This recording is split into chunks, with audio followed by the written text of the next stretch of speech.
This episode is brought to you by D2C Design, your growth partner for high-performance e-commerce. If you're wondering what's holding back your Shopify store, D2C Design offers a free consultative conversion block report. That's right, no strings attached. Just contact them, set up a free call, and they'll break down exactly what your site needs. Again, D2C Design. I am confident of two things in life. One, the Miami Dolphins will always break my heart. And two, the way that we're going, everyone's going to be owned by private equity. And here to help me make sense are two of my best friends who have a lot of extensive experience in private equity. Aakash Shah, who took a family business and really grew it and exited to private equity a handful of years ago. And Sonny Goyal, who also took a family business to new heights in the rental space and really was very, very successful, so much so that he's in private equity now. He joined the dark side, as they say. But before I kick us off, you were kind enough to bring an amazing bottle of wine that we're sharing. It's awesome. Tell me what you brought. Yeah, I think all podcasts, I've seen it, need to have a good bottle of wine. It just seems to be part of the environment. And what better than kind of one of my favorites? It's a 2005, it's a 20-year-old wine, Right Bank Bordeaux. So for those who don't know, that's a Merlot heavy Bordeaux blend with some Cab in it as well. 20 years allows it to be super smooth and kind of just like this conversation is going to be. So, happy to share it with you guys. And, thanks for allowing me to have this join us. Well, I've known you for almost 20 years at this point. So time. So look, first of all, cheers. Cheers, guys. I'm glad you brought it because Sonny would have brought box wine. Yes, and, sure. And I knew you Cheers. would Cheers, nail guys. this. But Yeah. As we like to say on the podcast, drinking like LeBron. Drinking like LeBron. Yeah, There's right. very much.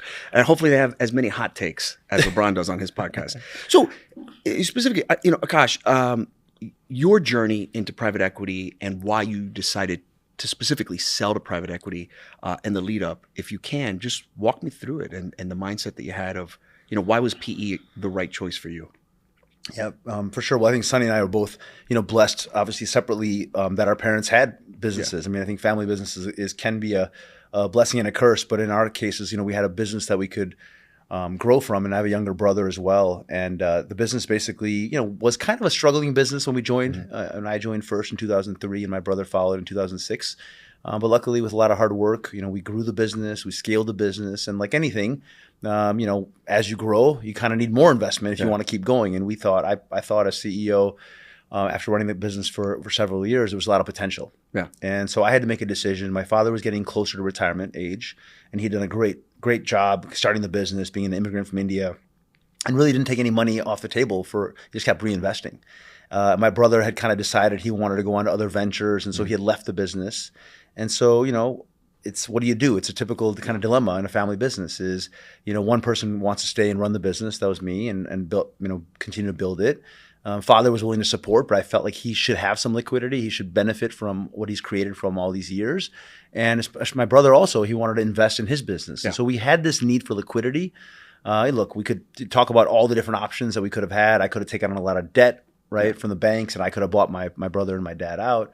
But then there been the question of how do you value the company? Because, I would want my dad and brother to feel like I'm treating the family fairly and want to give them the right value for the business. So, the best way to get a proper value is to go to market. And so we decided to go to market and to try to, really find a private equity partner that could help fulfill my need to wanting to give them liquidity, but also me wanting to grow the business and continue. And so we'll talk about how, I felt like I found the right partner. What's interesting, Sonny, so first of all, I was joking around, I have known you both for about 20 years.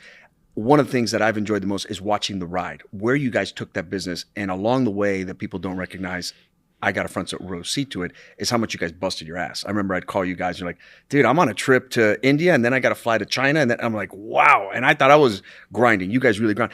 Sonny, your journey was super interesting because you kind of did your own roll-up, right? Of just like mom and pop rental businesses? Yeah, well, I joined in 2001 with my father, so it was just me and him. Right. I moved back home and lived in the house I grew up in, and he couldn't afford to pay me. I remember that time. So I literally had to move back home. But one thing is, it took me 9 years from 2001 to 2010 to just hit $1 million in revenue.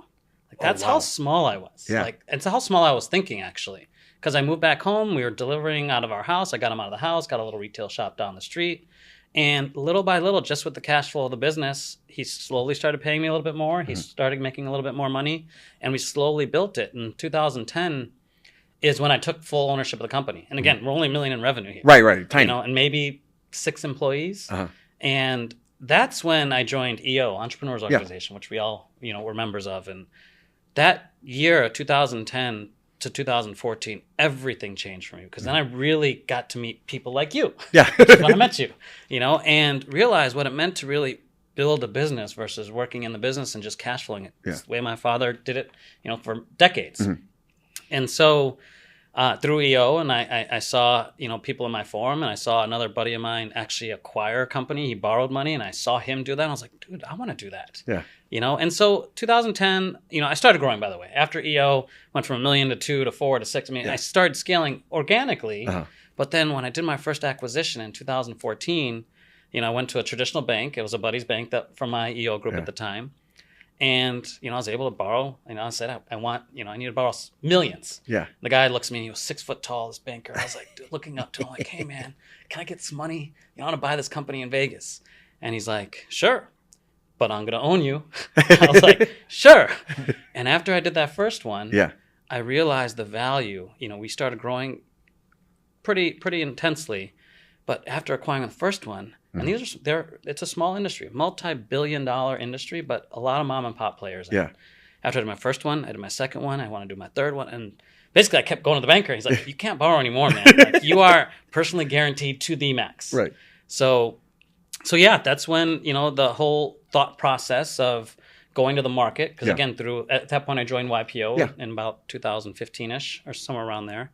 Started learning from other entrepreneurs and that's where I saw that difference of like, hey, I need more capital here. There's options. Yeah. And it was never private equity in the beginning. It was, hey, there's family offices. You can sell 20-30% of your business. I just need more cash to go out there and continue to acquire. Yeah. And then I hired the iBank, as everyone knows. And once they showed me what valuations look like, I was like, wait a second. How is this even possible? I ended up flipping to selling 80% of the business and rolling over 20% with a private equity firm. And at any time for either one of you, was a strategic on the table as far as that you may want to go that route, or was it always private equity, I want to get under the bite of the apple? I can talk whatever. Quick. So I definitely had strategics at the table. Yeah. These were larger rental companies. They wanted to take it. They loved what we were doing. They loved our model.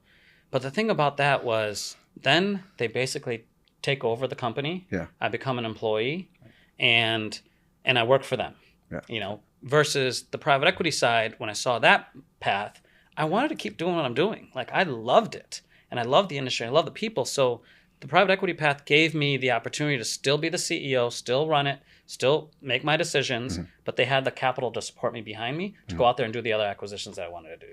Yeah, and I had the exact same experience, which is that basically if a strategic, we did have 2 strategic offers, I would have been like the VP of sales, right, at the organization, no real control, really couldn't be part of the strategy growing, and it would have been a much larger organization. Whereas with private equity, like, my company was going to be the platform, and we were going to acquire, go out and grow and build. And so that's why I felt like it was really a no-brainer. I mean, it's an easy decision that at that phase of where we were in the business and wanting to grow and scale and what our objectives were, private equity made more sense. So going into it, did you already have your scorecard? Like, you wanted to be a platform company, you wanted more skin in the game and to be the president of a bigger, like, what was your scorecard going into it mindset-wise?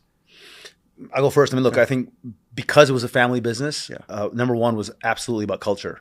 Like, we wanted to make sure that it was going to be good for the employees also. And especially since I knew I was staying as CEO.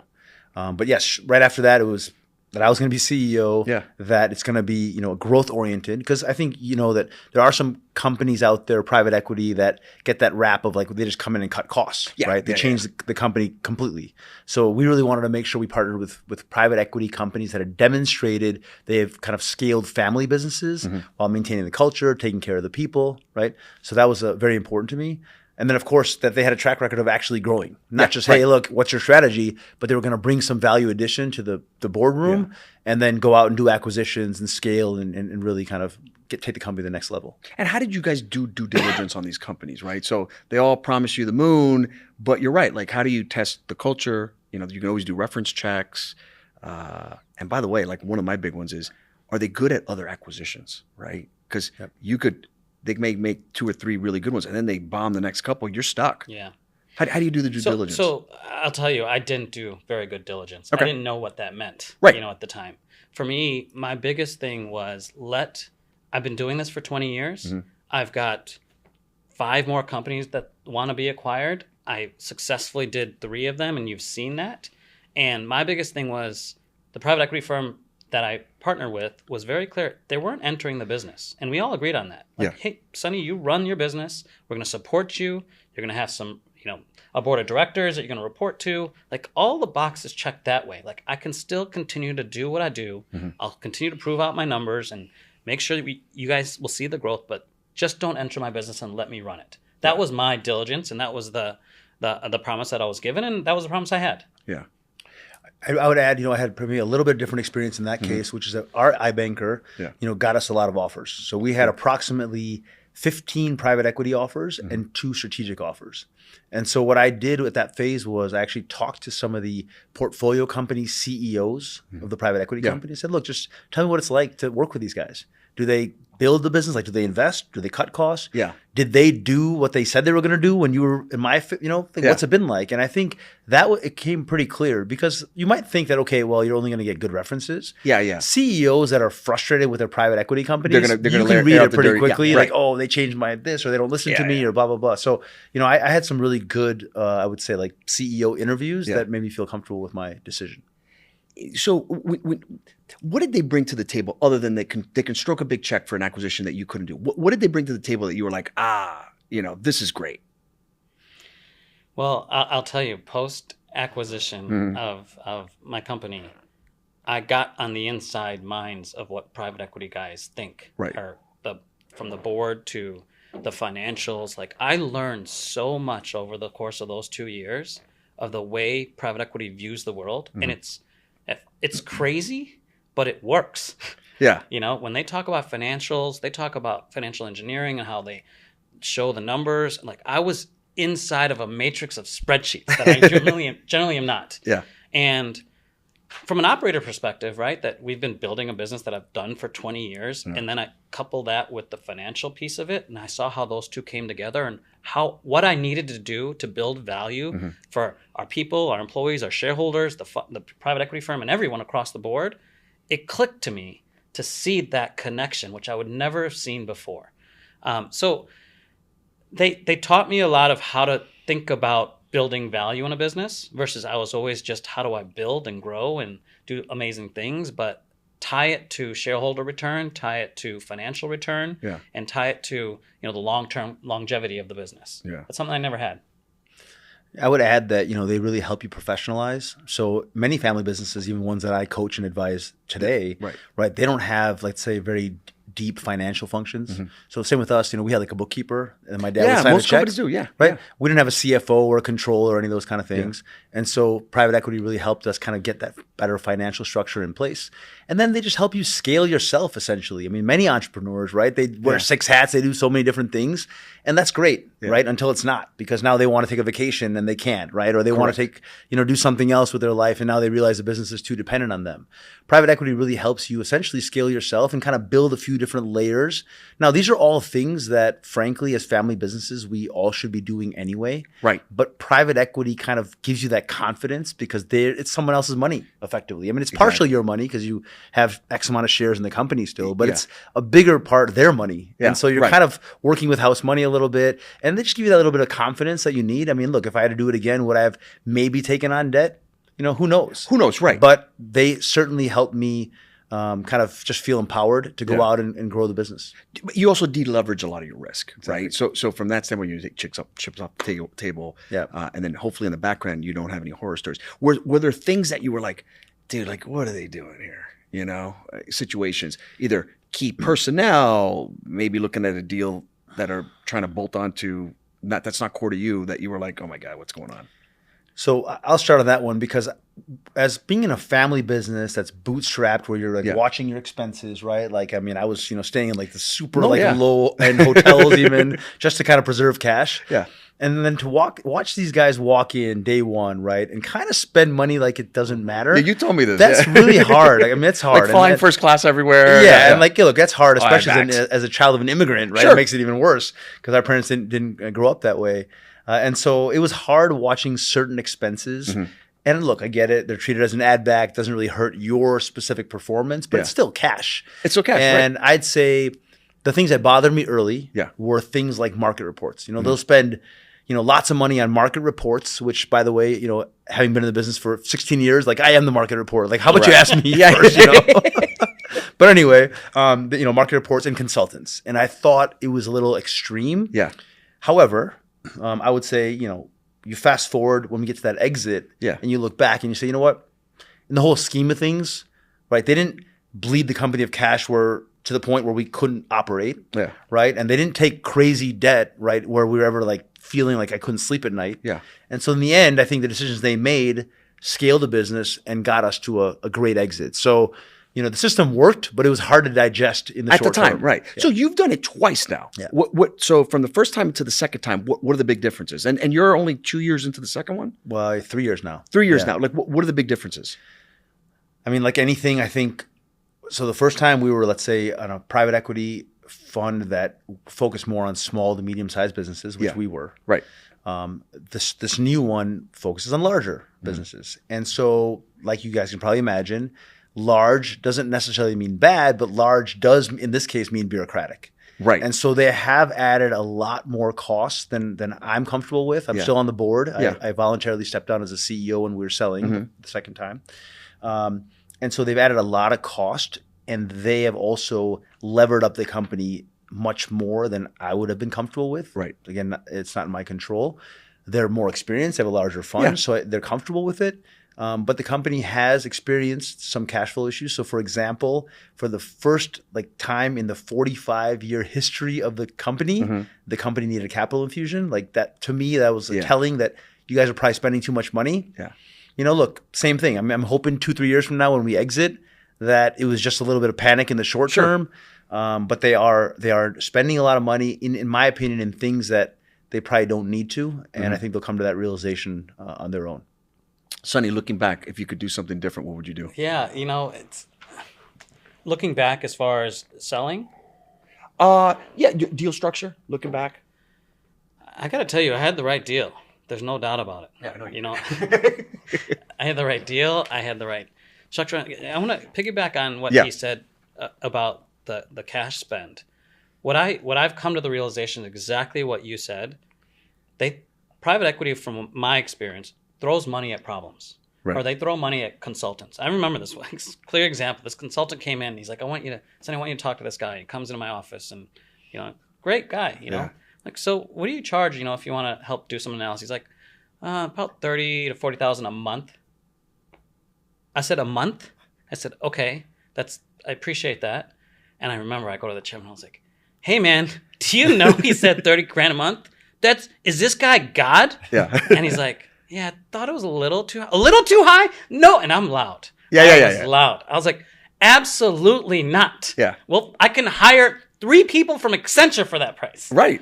So anyways, that was just a piggyback because it just reminded me of that. And I remember because it's not their money, dude. Like as the owner and operator, you think differently. For them, it's an ad back, blah, blah, blah. It's an ad back. That's the difference. You throw money at it in the hopes that you're getting a return on that. So when you're doing that internally to your own company, that was a struggle for me. So it started making you think, man, as an operator, was it too small-minded? But it makes you think that way. Well, or that, hey, look, like actually I valued money. I value money, yeah. Because when it's not theirs, they don't give a shit. Yeah. So, at the end of the day, I think it worked out for me, with the private equity firm that I was with and the whole path through. I got to do what I wanted to do, and I couldn't do it because I couldn't borrow any more money personally, and they brought the funding for it.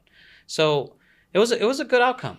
I should say. What's funny, because I think it's also going to slow down my theory on the AI race is They also love, they come in, you got to put in this new ERP, you got to put it, and like a lot of stuff is like rip and replace. So you're going to rip out that Oracle product that they put in or whatever for this AI thing that your guys are going to build. I think it's going to like slow down some of the pace because they've built these, armies of people that will be unemployed or like you have to come up with a new reason for your job. Yeah. And it could slow down, some of this stuff. One of the things I've always wondered is the rollover.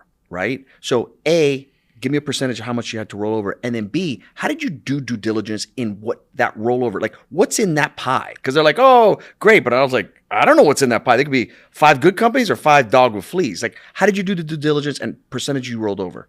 So for me, I'll speak to that. So I rolled over 20% of our value, but it rolled back into our company.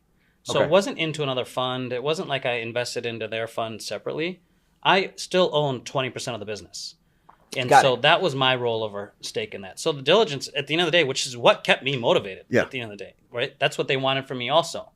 Every acquisition we did from there on, and we did a monster one. And at first I was like, man, I wanted to maintain my 20%. It was the one thing I always wanted. I wanted 20, 30%-ish, and I had it. And when we did this monster rollover, I was like, man, I can't roll another 20. I have to pay 20% of that value back. Right. And they're all looking around the room laughing. They're like, no, we're bringing 80% of debt. So you only bring 20%. You actually only bring 20% of the 20%. I was like, what?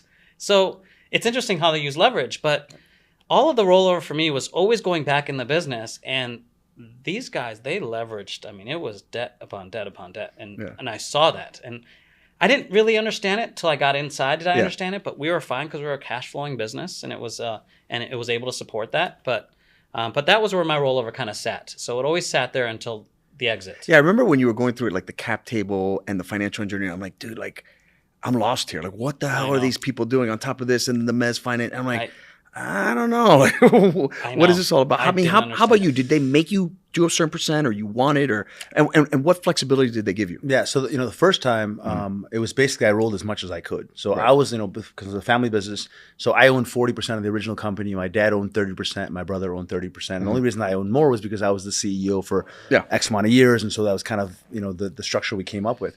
And so when private equity was coming in, they were going to buy all 60%, my dad and my brother's shares anyway. Yeah. And so I basically said, look, I want to roll as much as I could, which ended up being 35% of the company. So I pulled a little bit off the table. Yeah, but really, again, I was doing it not for cash. I was doing it because I wanted to grow. Correct. Now, again, fortunately, and this is something that people that are out there kind of doing diligence need to be aware of is, in my deal, we didn't, like private equity didn't try to get any kind of preferred equity or get anything first. I mean, they said, look, we're in it with you. It's called pari passu. So we're in it with you.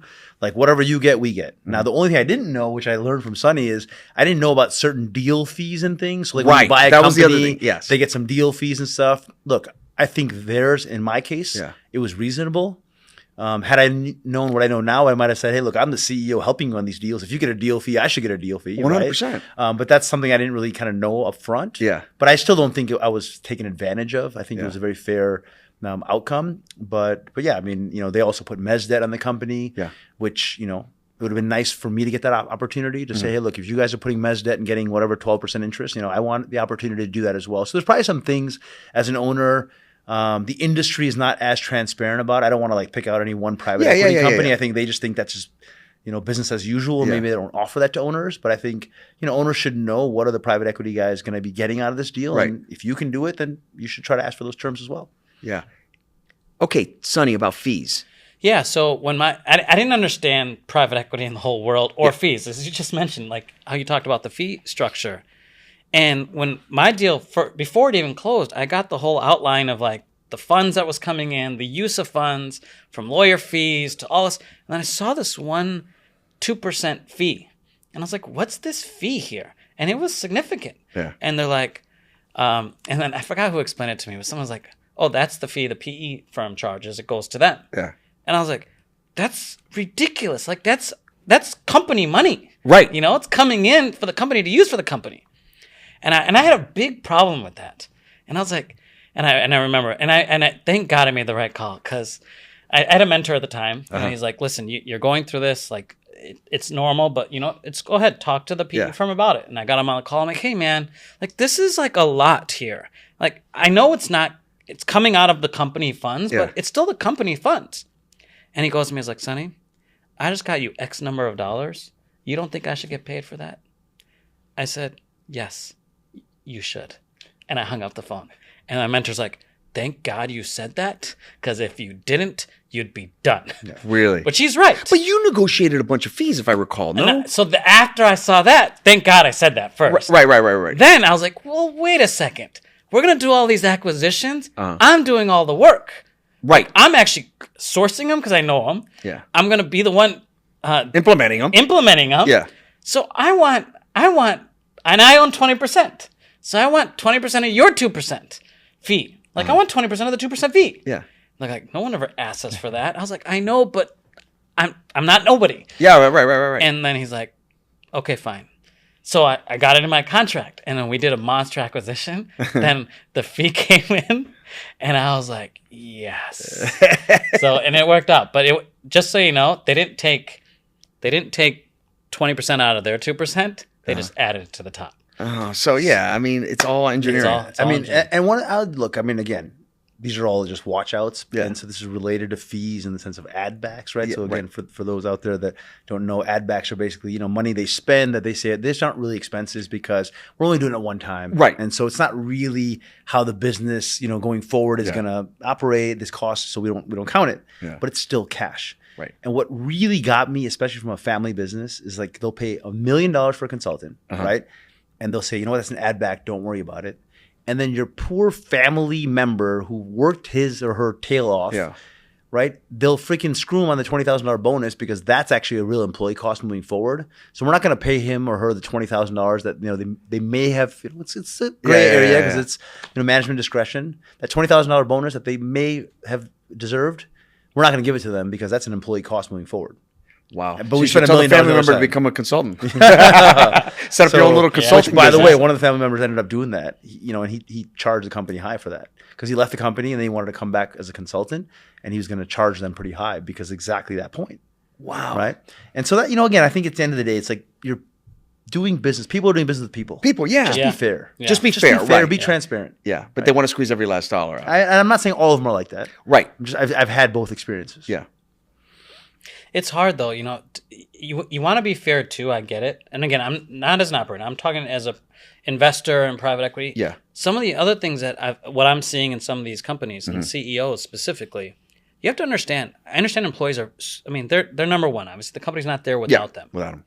But as a CEO, what I realized when I was a CEO with the private equity backed, my entire world shifted from my people and my company to shareholder and board of directors and shareholder return. That was my responsibility. That was actually now they call it fiduciary responsibility as a CEO.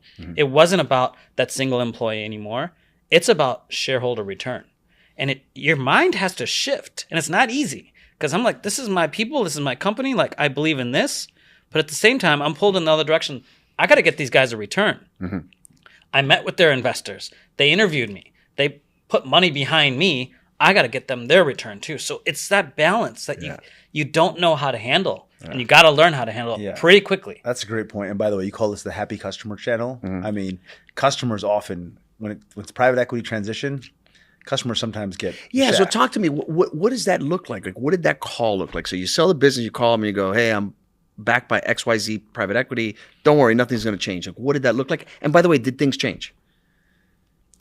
So yeah, go ahead. Yeah, for me, they honor pricing, they honor contracts. 100%, I had to have those conversations because I had contracts. Some of them had to be assignable. Yeah. And they had to make sure they came over. Right. Because we fired up a new entity, Yeah. right? So everything changes. So my conversation to the top customers of mine, nothing is going to change. Yeah. I am still here. And truly nothing did change for them on the front end. And for our staff, our people, our everyday, nothing did change for them. I remember I presented to the whole company and said, guys, we have a support backing here. I'm still here, but nothing's going to change for you either. If anything, we're going to bring more benefits to the company because now I've got more capital and more opportunity to grow and use economies of scale there. So nothing really did change on that end.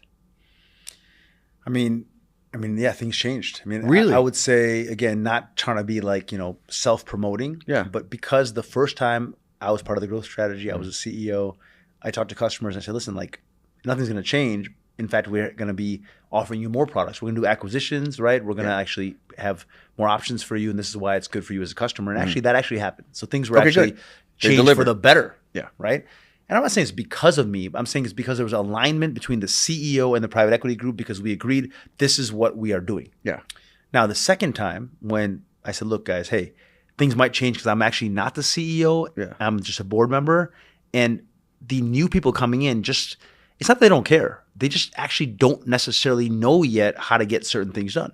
They don't know how to shake down a supplier a little bit, or they don't know how to fast track something. So, your product that you were expecting might be later than you were thinking it was going to be. Or your price actually, they don't realize that, we had like a handshake agreement that, I'm going to come to you before the price goes up. They don't really recognize some of those things. So it's not that they're intentionally doing anything. It's just they haven't been experienced. These little things aren't going to come up on the spreadsheet, right? And relationships matter, and they kind of, right or wrong, don't necessarily get it. Exactly. This is why, one of the things we talked about was key learnings. Yeah. This is why I think any family business that wants to sell shouldn't just sell when someone comes to them and says, hey, we want to buy you, right? Okay. You should be thinking about it way ahead of that. If you want to sell just because someone comes to you, you're likely giving up value somewhere because you had an opportunity to kind of professionalize your business or, build things so that the next kind of owner could really scale from that. If you're just going and selling your business because they came to you, likely they're going to charge you back for all the things your business doesn't currently have in the form of a discount to your enterprise value. Yeah, 2014 is when I decided I wanted to get capital and sell. Or it wasn't until 2018 it actually happened. 4 years it took to exactly what your point. You have to set yourself up for that exit and make sure, by the way, it's not just you, it's not just me, it's this team. Because no one's going to, the risk for a private equity firm to know it's just you, they're not going to look, they need to know that there's other people around you that does understand the business. May not do it as well as you. Yeah. But that's their risk profile. How did you guys communicate it with the team?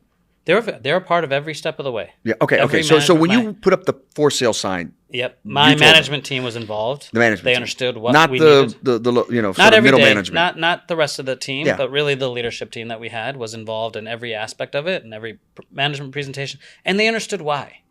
That one, I wasn't going anywhere either. Yeah. That I'm going to continue on, but we need capital and support. And that's why they all stood behind it. We actually, the first time, didn't tell anyone. And the reason was because, first of all, we weren't even sure that we were going to do a deal ourselves. Right. And secondly, I knew I was going to stay as CEO. Yeah, So I feel like I felt kind of had comfortable. everyone's back. And so it was till like the very, very late innings when we let some of the key people know. Got it. Sonny, you got crazy and went into private equity. You can call it that. No, but I mean, Private equity, private investments. Yeah, Yeah. Private investments. Yeah. Key takeaways that you took from the big boys that you've applied to a couple of your companies that you've bought. Yeah, so it's investing. What I've always said, and imagine if you never joined EO or YPO like we did, right? There's so many people out there that haven't learned from each other entrepreneurs, other operators, other people that are experienced, and that's part of what the setting is. And a couple other friends also had sold their businesses, and I said, guys, we're all free now. Yeah. Let's jump in this together. Let's go find people that haven't gone through our EO or YPO journeys. Yeah. Right? To be able to learn from other people. And let's look at the numbers and see if we can do an investment and structure a deal that way. And so we had our own capital. Through friends and family, we raised capital and put it directly into the company. So it's not like a private equity firm where they raise a fund and you charge fees. At the end of the day, I'm investing in this. You guys want to come along for the ride, come along. Yeah. And I don't know why healthcare kept coming my way. I think my cousin. Because it's a huge pie and your cousin's a doctor. Yeah. And a lot of people in the family. So, healthcare deals started coming this way. And I saw there's a lot of opportunity there, right? Again, these physicians are very well established, hardworking, and can use some help to scale their businesses up. Yeah. So I ended up doing a lot of private investments. One, 2, 3, and then after the first, the second, the third, then I went down to 10, and I think I'm across 15 different companies right now. And at this point, people call you Dr. Goyal, and I've been the witness to this. Yes, and I say I'm not a physician. Yeah. I know a lot of them, including they go, "Are you a doctor?" You go, "Sort of." Yes, but not really. No, but not really. Not at all. But I mean, it strikes me like, and the whole market of ETA, entrepreneur through acquisition, is a different thing. But like the call it $1.5 million, EBITDA. Let's use that marker. There is a marker. There is a market for it. Now you got to probably be more of an operator. Those deals have a lot more fleas on them. But if you really, which is true, it's the biggest transfer of wealth is about to happen, right? And most of that wealth is captured in businesses that people are going to have a tough time selling, right? Yep. The guy that owns the HVAC company, the guy that owns some little business that does $700,000 in EBITDA, and plus the guy runs a bunch of expenses to do it. There's got to be a play there, and the big boys don't want to touch it. The big private equity guys, don't want to touch it. I mean, guys like us when we started out in EO. Yeah, and so it's interesting because the big private equity guys don't, but you know what? There's a huge market now. If you're $500,000 of EBITDA, there are funds out there that are specializing in that because people have not looked at that, and they're profitable businesses and they're scalable. Right. And these may not be the sexiest businesses around. Right. It's not tech. It could be. I mean, if you think about it, every part of every piece in this room is manufactured or sold by somebody or something. Correct. Right? Somewhere. Right. And there's so many businesses out there that people are just flying under the radar. Yeah. And when you find that $500K, EBITDA business, and it's a owner that's been cash flowing it for the last 20 years, they haven't been in a group like this where they learn, how do I scale this? How do I get it from $500,000 to $3 million? Maybe they don't even have it in them to do that. Correct. But there's a lot of them out there. And if you can find those, they're gems. But I will say, after having scaled our businesses, right? You scaled a certain level, you get the kind of exit that you get. It's also a challenge to now either be an entrepreneur again and start from scratch, right? So this is going to be my next question to both of you. Or I'll just give you a quick funny anecdote is that, so I actually went down this path of buying businesses as well, right? Before I started my family office, which we'll talk about. And the first company I went to buy, I sent out an LOI, did a couple of visits, diligence. I thought the business had some good potential to grow. Finally got a chance to really sit down and talk strategy with the company that I'm going to buy. And I'm looking across one of the founders, and I said, all right, we're going to do this deal. We're excited about it. What's the first dollars? Like if we invest money, what do you want to do? Where do you want to grow? Like what do you want to do? And he says to me, well, the first thing I want to do is, put in a new HVAC system. And I said, well, what do you mean? Is that for some part of the business, whatever? He's like, no, my employees are often hot. Oh my God.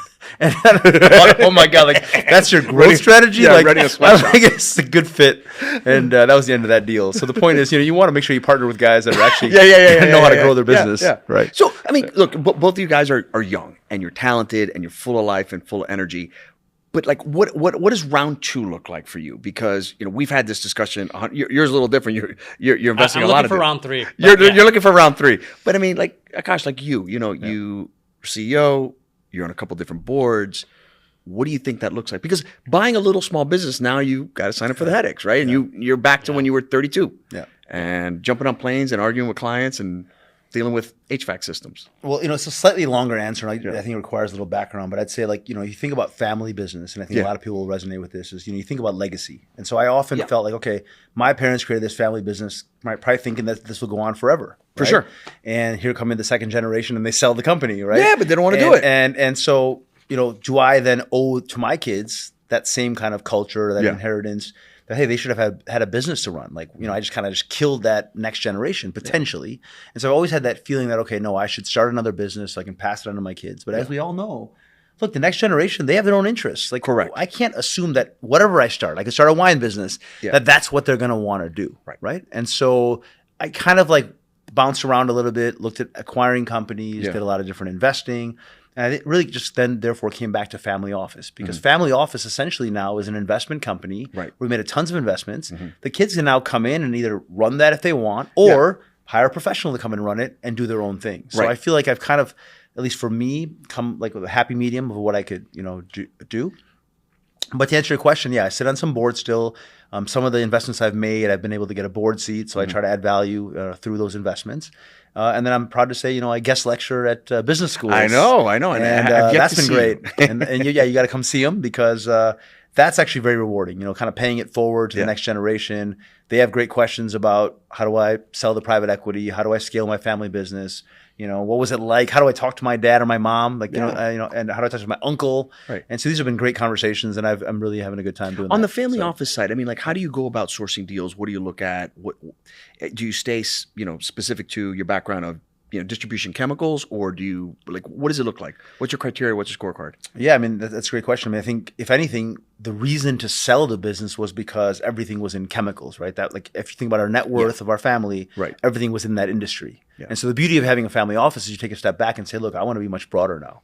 Yeah, I know that industry and I can contribute, or I can be a board member and I can still have a position there, but I really want to diversify. And it gives me a chance to learn other things. Now, am I going to be an expert in crypto or blockchain or quantum, which is something that I've been looking at recently? No, but I know now through my business dealings how to find the people that have access to those deals or that are actually running those companies. Yeah. And so through YPO, through kind of that broad blanket of last 4 years of networking, I feel like I've met lots of people that are out there doing great things. Now, like anything, any business you invest in is going to be a risk. Sure. But we're also not looking at super early stage companies where it's really high risk, right? Yeah. They make it or break it. Yeah. We're looking at companies that are a little bit more established, right? They're kind of at that next round of fundraising or maybe pre-IPO.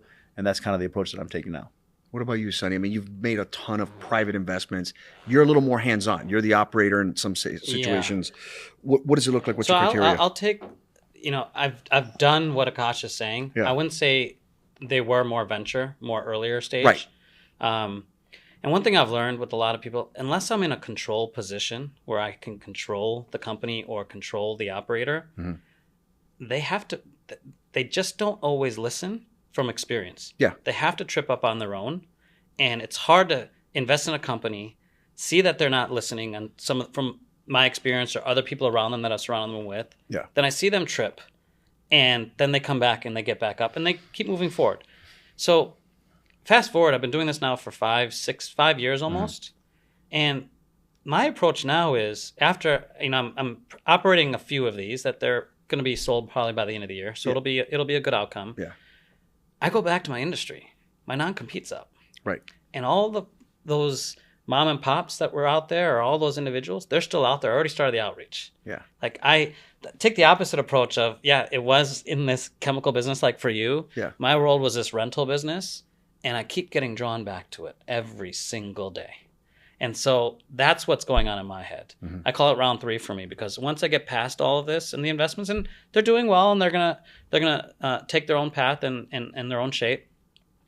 But that's what excites me, and I've got that runway, I feel, just get back into it somehow, some way. Now, I can't jump on a plane and do what we used to do back in the day. It was 2 a.m. nights, 3 a.m. nights, 24/7, right? Yeah. But if there's another way, I think there's another way to do it. But you're going to bring something different to the table, right? You're going to bring 6 years later, a different executive, a lot more capital. Yep. Hopefully you can bring team members back, and you're going to be probably better at just buying some of these businesses too. That, and I think AI in some of these old school industries that people aren't thinking how to utilize it, you have to come up with that angle. Yeah. If you're a business in any industry and you're not doing or thinking how you're going to supplement with AI, I think you're going to be in a lot of trouble. And I can guarantee you people in my industry aren't thinking that. And so what's that play going to look like, and how do I bring that into, again, remember, we're rentals, but we're logistics also. How do I utilize that? Yeah. I think there's a big opportunity there, and that's what excites me. And some of these guys, they're going to age out. So if you're a 7-year-old guy, you don't have an heir to pass it on to, you're like, I got to double down on AI right now. Yep. I don't want to do this. Yeah. And they rather sell it to you, and hopefully they give you good terms and some seller finance, so you can control some of the risk. And they're like, I know the predictions, I know the projections of this business. It does whatever. And on the seller finance, you give them some money. Like, I don't know, man. It's a good off ramp for a lot of these folks. There's so many creative ways to structure. At the end of the day, you want to find a good business. You want to go and find it with good people, a good team, right? That's the number one thing, and then use your experience to help scale it. And by the way, it depends what your goals are, right? It doesn't have to be a 5 to 7-year-old hold like a correct. Private equity. Correct. You can say, I'm a family office guy. I'm an individual investor. And I'm just going to buy a business. And listen, if it throws off some cash every year and there's some 5% growth, 10% growth, why am I stressing myself out, right? Correct. Let me just own 10 of those companies, Correct. Mentor some people, help some people kind of come up that want to run a business or grow a business. And let's do that. I think you nailed it there, though. I think the timeline with private equity is a fund. Most of those funds are 5 to 7 years, like you mentioned. So they have to do all of this. They got to do it all in that period. Yeah. And there's other funds out there that are 10 to 15 years. There are other ones that are forever, like you said, the family offices that want to invest in the long term and shoot out a dividend every year and build a solid business for the long term. Not every industry, not every business can follow that 5 to 7 year model. They just No, cannot not at all. grow that Not at fast, right? And when you try and do stuff in that time frame, guess what? It's not in the best interest of the business. Yeah. Right. I think that's why like some of these family businesses that are around for a long time just kick ass because, dude, they're so patient. They're not quarter to quarter. Right. And listen, if you're in business, you're going to have bad quarters. You're going to have bad years. Yep. But like if you can just weather the storm without making just sort of a drastic cut or fire a key employee because, a little bit behind on this or that, like you're going to weather the storm. Yeah. And at the end of the day, there's something to be said for just being around for a long time. Yeah, absolutely. You can pick. All right. Dumbest purchase you made after your sale. Oh my goodness. Trust me, I know both of you, so you better come up with a good one. Here, take some more water. Yeah, I think I'll need it for that. Dumbest purchase. I mean, that doesn't. Investments don't count, said right? that. Hang out with you. No, do investments count? Do investments count? Because Oh. Whatever you want. Well, I'll give you 2 quick answers. I don't like Look, that. I think not to call anybody out because Yeah. at the end of the day, any investment you make, it's You're a big your, boy. You're a big boy. It's your decision. Yeah, You agreed. can't blame someone else if you invested in them, right? Then that is your dumb decision. Correct. So I'd say, because I exited my business in December 2021, which is kind of like the last high of the market, if you think about from a business valuation standpoint, I immediately invested in a bunch of stuff that I knew nothing about. Yeah. And I'd say the biggest thing that I knew nothing about that I invested was in basically a crypto related fund. Mm-hmm. And so I know that Bitcoin is up right now and all that, Yeah, but Ethereum doing great. But this was more product wise. Let's call it NFT. Yeah. And not going so hot. But I can't blame the person that No, of course because not. at the time it was hot. So Yeah. the default is that I invested in something and I knew nothing about it, and that wasn't very smart. And I don't do that anymore. Yeah. Okay. So I learned something in that process. Yeah. So that was kind of the investment dumb thing. And then the other dumb thing was, look, you guys know this. I bought a Ferrari.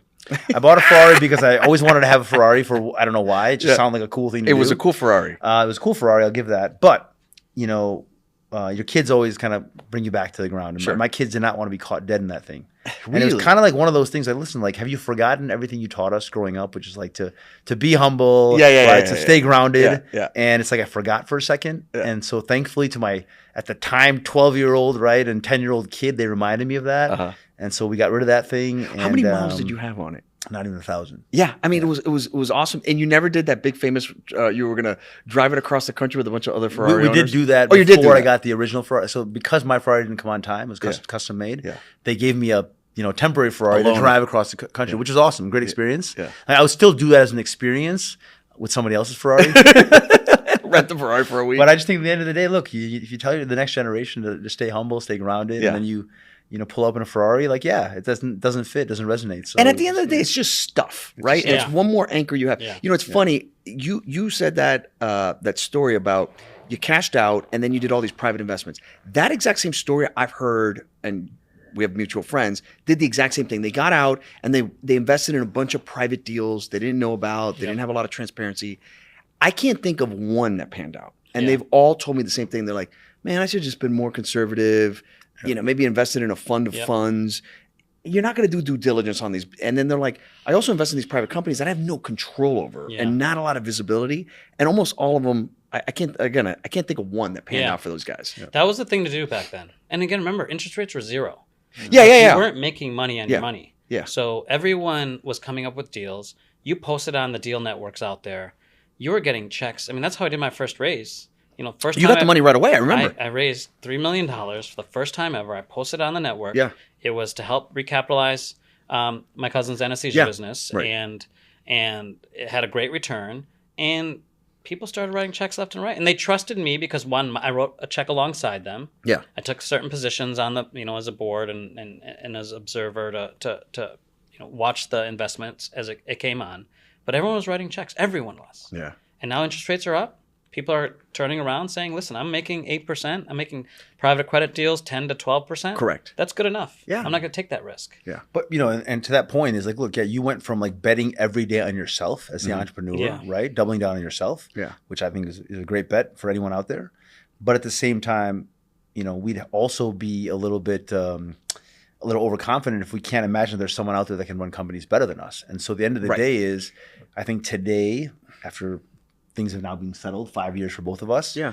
I only do 2 deals a year now. Right. You do a lot of homework. You got to be patient with your capital. Yeah. But you can find entrepreneurs that are out there that have a great business idea that can do way better than you can do. Yeah. Right. So I'm okay with betting on others. Yeah. But what I've learned is that you just have to be patient. Yeah. And you have to be willing to look at 10, 20, 30 businesses, right? 50 Yeah. businesses before you make an Like, investment. how often are you looking at deals? I know both of you. You're looking at always. Now I'm looking more because I've basically taken family office as my Correct. full-time job, right? And so because of that, I mean, but still, I'm still trying to curate them, meaning I'm not just looking out, just And you throwing- source them from bankers, call you, or whatever. Yeah, bankers, YPO network, Yeah. other friends, other family offices. By the way, my most recent deal came from another family office, which I Okay. think is actually great to network with them as well. But again, I'm not just looking to just get as much as possible. I'm trying to save myself time by getting, hey, what do you think? What's your best deal? Send me that. Yeah, right. Don't just send me whatever you're seeing. Yeah. What's your best deal? What's your best deal? Send me that.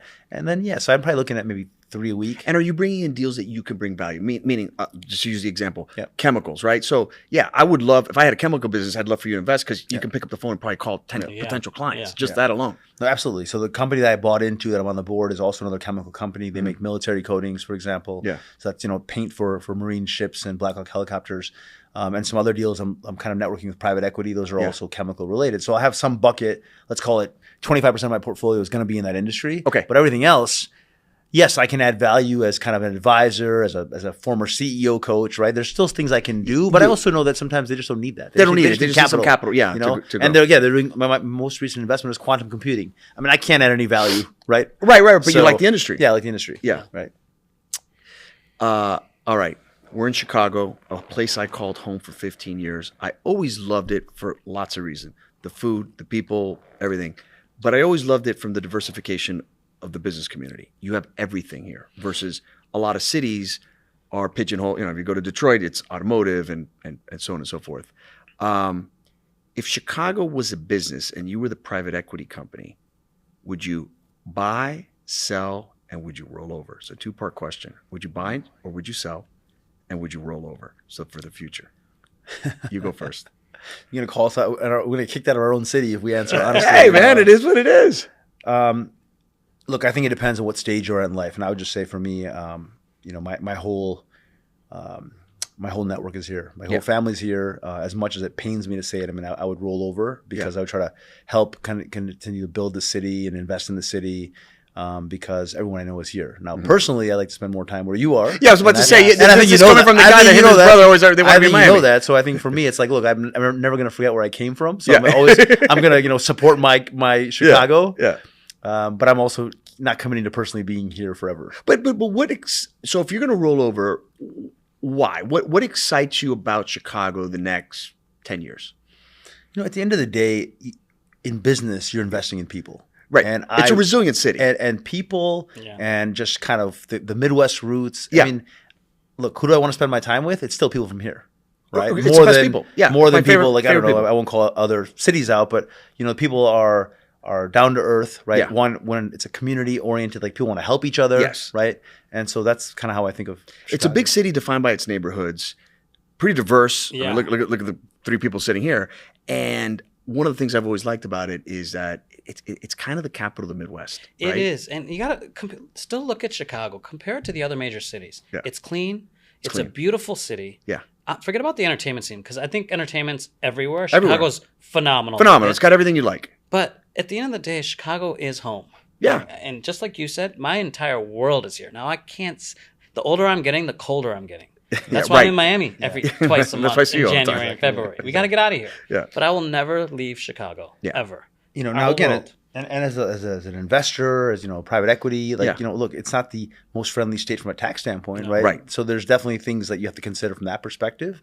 But what's the other thing with the city? Like you talk about Chicago as a city, but we don't get any credit in the burbs, man. We both live in 2 great burbs. People forget and that. it's It's great living in the massive. burbs, right? So that's what I would hope people Yeah. would take away from this is like Chicago, fine, it's Chicago, but Yeah. what about all these great suburbs? Great suburbs that are massive. People forget. I mean, Naperville's probably got 200,000 people. Yeah. And you have the mass transit system Yep. that allows that. If you want to come to the city, great. And you're always going to get all those kids from Big Ten schools wanting to come here. Yeah. Those are great schools, Yeah. great communities, great ecosystems. And it's relatively affordable still. It's right? still, I but mean, it's getting to it's that. These are getting- the downside parts, right? Yeah, it is getting up there. Yeah. But at the end of the day, I compare Chicago to New York and LA. Really. Right. The major, dude, even Miami, it's cheaper than Miami, man. Yeah. But what do you miss about Chicago? Yeah. So it's the can- people. So it starts with the people, right? My dearest friends are still here. That's why we hang out all the time. I could go on a tangent about some of the bullish reasons I'm bullish on Miami, and it's my home, right? But the people, I think the ecosystem of business, literally any industry you want is here, which is great. I think the education system, the fact that you have a couple major universities, including the 2 best business schools, probably top 5 business schools in the country, that it is from a real estate, as rent becomes more of a problem, specifically with young people, that this town is still somewhat affordable for young people. It's going to be great. This is the problem in New York. This is why you have that mayor in New York getting so popular. Yeah. He's making it all about rent. Whether you like him or not, it doesn't matter. He's actually brilliant because he's hitting a very important thing. It's like, dummies, it's the day-to-day living. Yeah. My cost has gone through the roof and my salary hasn't matched it. Yep. You guys have made this unaffordable. There's lots of reasons why. Yep. I don't agree with everything he says, but his message is right. In this town, they've done a good job of just developing, right? And so you can live pretty good. Look, man, there is a toughness and resiliency to this town, the talent, the people. But you are 1 or 2 bad mayors away from this town becoming Detroit. Yeah. And I think that's what they got right now. They've had back-to-back bad mayors. You got to have not only the mayors come in, you have to have the business community buy in. And with those mayors, you have to also elect the right aldermen. So that's why people in these local elections, because if you don't get involved, this city will go to shit. And if you don't get the right alderman to go with the right mayor, he'll get nothing passed. He or she will get nothing passed. Same with the governors, right? And so that's why it's important. And people want, of course, financial security, absolutely. But one thing that's absolutely not negotiable is safety. And it's safety, right? So this is one of the problems. I mean, forget about people who don't live here. If you're coming from the burbs of Chicago, lived here your whole life, like I have, like you have, and you hear stories about people your own people that you know have come here and had some kind of safety incident. Yeah. I mean, that's when all bets are off. That's when all bets are off. Who cares about what someone in LA thinks about Chicago when they're here for a week? If you're living here every day and you hear this, that's something that has to be addressed. And that's made its way to the suburbs. It's not just in really Chicago proper. Yeah, right. If the hierarchy of need, right? Shelter, safety, whatever. Yeah. If people don't feel safe taking the train, walking around at night, which I've always felt safe before the last couple of years, they're gonna have any big problems. Where can people find out about both of you very talented men who are making investments? If you're an entrepreneur, these are the guys you want to call. If you've got good deals, definitely. How can they find you? Well, you can find us on LinkedIn, but of course, I know spelling our name is probably not going to be that easy. So, my family office website is www.2pz.ventures. Ventures. And PEM Capital, PEMM, cap.com. Is where I have my site where it just talks about the different investments I've made, the business partners that are involved in it as well. Just find us there. My man, thank you both of you for doing this. Thanks for the amazing wine. Yes. I look forward to continuing this conversation over happy hour later and then dinner. Yeah. And congrats to you on this amazing podcast, man. Yeah. I mean, we are by far this is going to be like the step down from all the guests you've had. I know. But yeah, congrats to you, man. Because you're literally, I mean, I won't say reinvented yourself because obviously you've been doing this kind of in parallel to running your business. Yeah. But what a great side hustle here and getting to meet people and talk to people. And it's amazing to see kind of how you've done this. The best part is the conversations I've had, the amount of cool people I've met. And really, the only people who listen to this podcast are our friends. So they're going to make fun of all 3 of us. So it's going to be great. Of course. All right, sounds great. Thanks, Thank guys. you. Appreciate it. Thank you. Once again, I want to thank our sponsors, D2C Design, your design firm for anything related to Shopify, e-commerce, and your website needs. Again, you can find them at d2cdesign.com. Thanks.